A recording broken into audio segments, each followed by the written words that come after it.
नमस्कार. आज आपण बनवतोय हराभरा कबाब. चला तर मग सुरुवात करूया. इथे गॅसवर मी एक कढई ठेवली आहे आणि त्यामध्ये आपण चिवड्यासाठी जे डाळ वापरतो ते 1 वाटी घेतलेलं आहे. ऑलरेडी भाजलेलंच असतं, त्यामुळे फार आपल्याला भाजायचं नाही आहे. एक 2-3 मिनटासाठी फक्त आपल्याला ते गरम करून काढून घ्यायचं आहे. आता याच कढईत मी अगदी थोडंसं बटर घातलेलं आहे आणि त्यामध्ये आपल्याला फ्रेश मटार आत्ता सगळीकडेच भरपूर मिळतो. तो जवळजवळ मी 1-1.5 वाटी मटार घेतलेला आहे आणि अर्धी जुडी इतका स्वच्छ धुवून पालक मी इथे घेतलेला आहे. पालक मी ब्लांच करून घेणार नाही आहे, कारण नंतर त्याचं पाणी पुन्हा कशात तरी वापरावं लागेल. इथे आपण आज कबाब बनवतो आहे, त्यामुळे मी डायरेक्ट तो पालकही मटारसोबत थोड्याशा बटरवर फ्राय करून घेणार आहे. त्यामध्ये इथे मी घातलेले आहेत 2 ते 3 हिरव्या मिरच्या, आलं आणि थोडासा लसूण आणि तेही 1-2 मिनटासाठी झाकण ठेवून आपल्याला वाफ काढून घ्यायची आहे आणि थंड झाल्यावर मिक्सरमध्ये आपल्याला ते वाटून घ्यायचं आहे. इथे बघू शकता छान आपलं वाटून झालेलं आहे. ते एका ताटामध्ये मी काढून घेणार आहे आणि त्यामध्ये आता आपल्याला बेसिक मसाले आहेत ते घालायचे आहेत. त्यापूर्वी बाइंडिंगसाठी इथे मी एक बटाटा इथे मोठा उकडलेला किसून त्यामध्ये घातलेला आहे.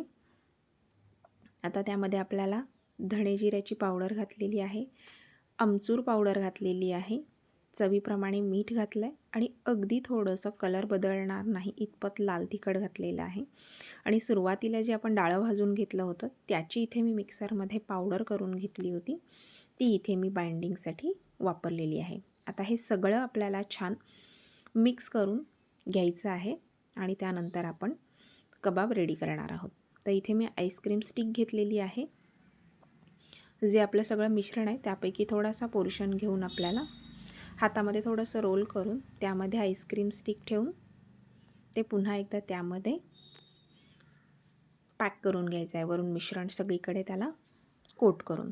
तुम्ही वेगवेगळ्या आकारातही बनवू शकता, वेगवेगळ्या आकारचे कटआउट्स मिळतात, ते वापरून केले तरीही चालेल, असे बनवले तरीही चालेल, रेग्युलर टिक्कीसारखा गोल शेप देऊन बनवला तरीही चालेल. इथे माझ्याकडे बदाम आकाराचा शेप होता, तो वापरूनही मी काही टिक्की बनवलेल्या आहेत, कबाब बनवलेले आहेत.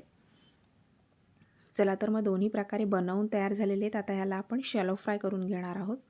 कढईमध्ये मी अगदी चमचाभर इतकं तेल टाकलेलं आहे आणि त्यामध्ये सुरुवातीला जे बदामाच्या आकाराचे आपण कबाब बनवून घेतलेले आहेत ते मी इथे शॅलो फ्राय करून घेणार आहे आणि यावरती वरून मी थोडेसे पांढरे तीळ लावणार आहे. क्रंच फार छान लागतो याचा, चवीसाठीही छान आणि अर्थातच पौष्टिकही आहेत. सगळ्याच गोष्टी होतात.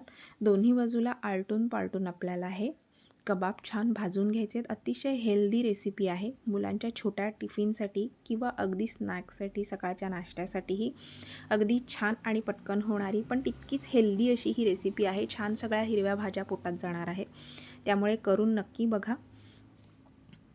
आता इथे मी हे जे आपले बदाम शेपचे होते ते करून झालेले आहेत ते काढून घेते आहे आणि त्याच प्रकारे आपण जे आईस्क्रीम स्टिकला लावून केलेले होते ते भाजायला आपल्याला थोडासा वेळ लागतो, कारण चारही बाजूनी छानपैकी आपल्याला गोल फिरवून तेही छान भाजून घ्यायचे आहेत. थोडेसे जाडसर असल्यामुळे हे भाजायला वेळ लागतो, हे आठवणीला लक्षात ठेवा. आणि छानपैकी बराच वेळ मंद गॅसवर आपल्याला हे भाजून घ्यायचे. चटणीसाठी इथे मी वाटीभर दही घेतलेलं आहे आणि रेग्युलर जी आपली हिरवी चटणी असते ती मी वाटून घेतलेली आहे आणि इथेही छान त्यामध्ये मिक्स करून घेणार आहे. त्यामुळे दह्यामुळे कलरही छान राहतो हिरवा आणि टेस्टलाही सुंदर लागते. त्यामुळे इथे आपली चटणीही रेडी आहे, हराभरा कबाबही रेडी आहे. मी इथे प्लेटिंग करून घेतलेलं आहे.